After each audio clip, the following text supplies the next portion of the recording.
Vikings-Bears, the game is in Chicago. Minnesota's a 3.5-point favorite in this one.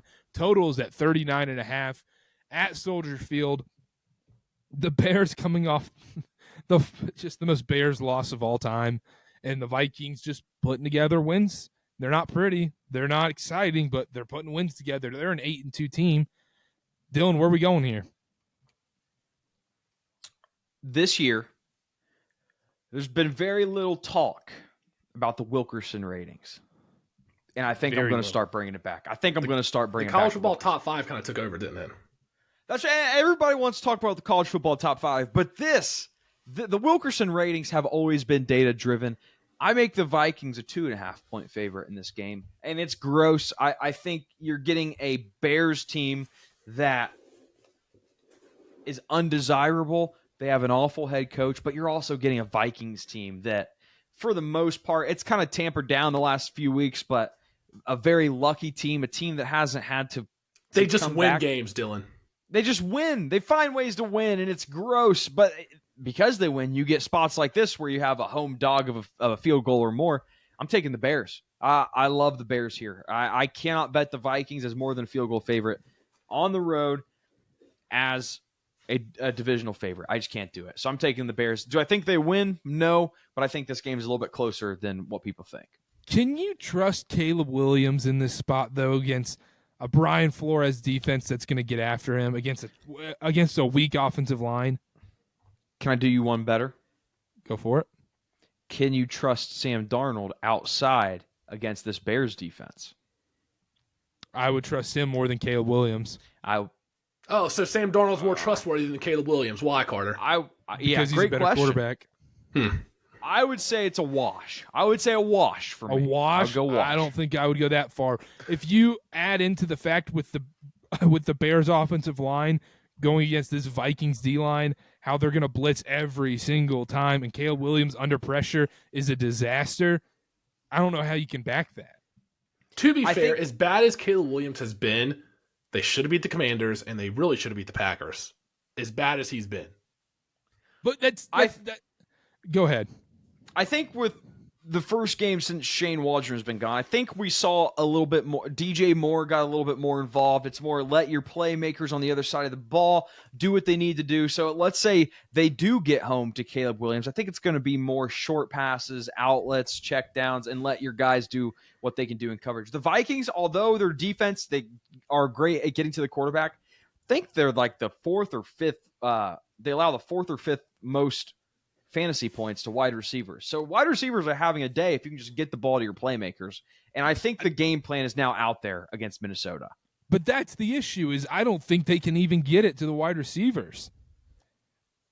Come on. What's Caleb Williams' major flaw? This is by far the best defense Caleb Williams has played against. Since he played Utah. Yeah, and I think the flaw with Caleb Williams we saw it in college, we've seen it even this year into his rookie year. When the play, when the defensive line gets pressure and the play gets extended, he runs around and tries to make a hero ball play. We've seen it a ton. He can't do that against the Vikings. I think you're right, Dylan. I think if the Vikings do get the pressure that we think they will with this Brian Flores happy team, it's going to be tough. But it's just hard for me to back Caleb Williams, though. Did anybody notice, though, with the Bears-Packers game, it was no longer Williams going through 5 reads or 5 progressions and then taking a sack. It just seemed like it was more 1 or 2, get the ball out quick. And simplified, some would say. Yeah. So, and I think that change ahead of the Vikings game goes to benefit the Bears. And I don't think they're going to walk away from that since last week. Give me the Vikings in this spot. I think they're going to have so much success getting to Caleb Williams. I think it's going to be a day from hell for him. I think Sam Darnold does enough and gets them a win. It's going to be ugly, but give me the Vikings. They go 9-2 in this spot in my mind. Connor.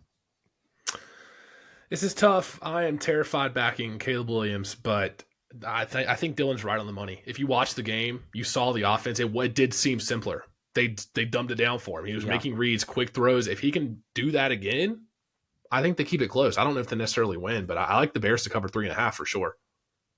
Ben, where are we going?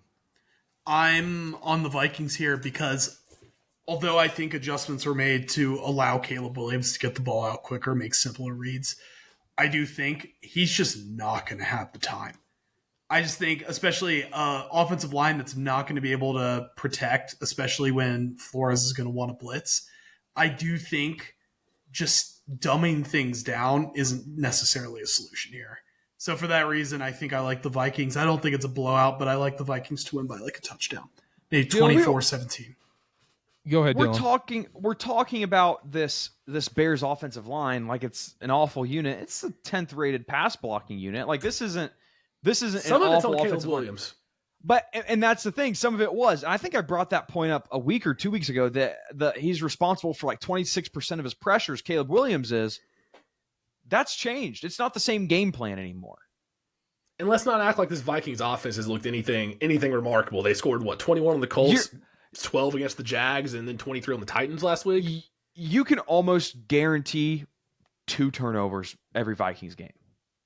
Yeah. I think you could say the same about Caleb Williams. That's fair. I don't think that's crazy. Dylan, what about this stat right here? You're looking at PFF. I said, you know what? I'll log into my PFF. I'll look too. Yeah, log into your PFF. Your PFF's different First than time mine, all year you probably logged in, huh, Dylan? Yeah, you forget the password? Caleb Williams under pressure, his PFF grade drops 31 points. Okay. It's Karter. But I understand what you're saying is, but you're saying there's no way that Caleb Williams is going to get pressured because he's just going to get the ball out in screen passes and short slants. I am not as silly as to say there's no way. In this crazy sport that we analyze, there is a way for. Heck, I think there's a way the Panthers beat the Chiefs this week, Karter.